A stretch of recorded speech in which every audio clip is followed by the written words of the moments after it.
That was a particular provision that was made with genuine intention, believing that if there is crisis in your political party, you are right to leave.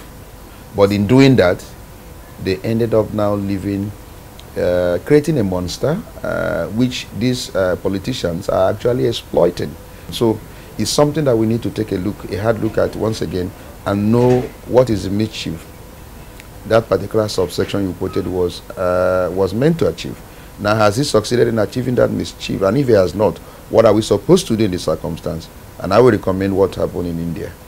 India had a similar situation where people were defecting from one political party to another and still keep their position. They said, no, the moment you do that, you lose your position. Yeah, it's also interesting that this is coming before another election in Nigeria, and then we have the executives are also defecting, yes, and not just the parliament. Yeah, they can't. Even the executive, there is no provision in the constitution. Funny enough, there is none. I mean, you remember that Atiku, defected while he was the vice president of the country, and the matter even went up to Supreme Court. There is no provision that actually bars an executive person from jumping from one political party to another.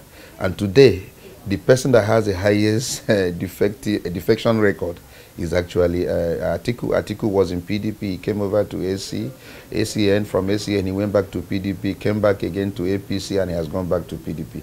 And so he holds that highest record of being the most politician to have actually defected to different.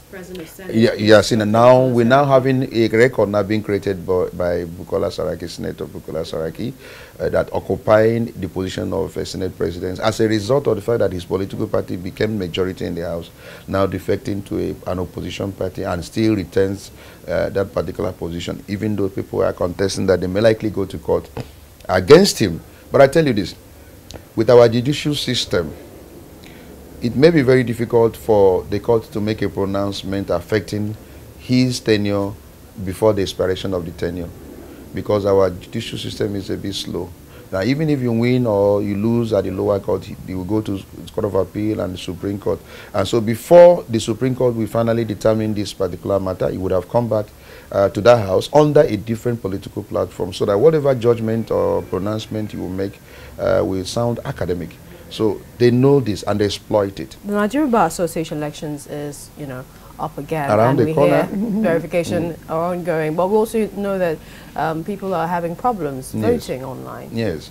Well, in 2015 we amended our constitution in order to allow for e-voting, and the e-voting process started in 2016 that produced the government in which I'm part, and the second vice president presently. And we are now about to hand over, and there is an electoral process in the making. But there is an issue. The issue of getting it right, with this electronic voting is giving us, headache. We had a particular company that people found out that may have been some likelihood of bias, so they were dropped. They were the one that compiled the list in the first place, so a new company was taken in. But we have not given this company time within which to now compile the list and do the verification. So last night it was opened, and I tell you this, from last night till now, I've been making effort in order to get myself verified, and several of my friends have also been calling. They have not been verified because the message that is being given out is that, look, the network problem is there, and these are issues. And then we must take a look at this issue of electronic voting in NBA, and maybe decide that we can decentralize electronic voting by allowing the branches to do that and then collate, and then the result will be transmitted to the national, who will eventually now announce the result. Because we have discovered that this process, as it is, if you allow it, may create problems. So when a winner emerges at the end of the day, would you say it would be fair with all of these challenges that have started in the process? Yes, I think they have to take a look at it and make sure that a large number of persons are verified. It's very important. And a lot of lawyers are in the rural areas. That again is a key point, because I keep on saying, how do we get them informed? Those that even the network in the villages are not working, how will they even get verified? I'm in Lagos, and up till now I have not get myself verified with the strong network system we have in Lagos and in Abuja. Then what of those who are in the remote area? So it's important we try and extend the time for verification.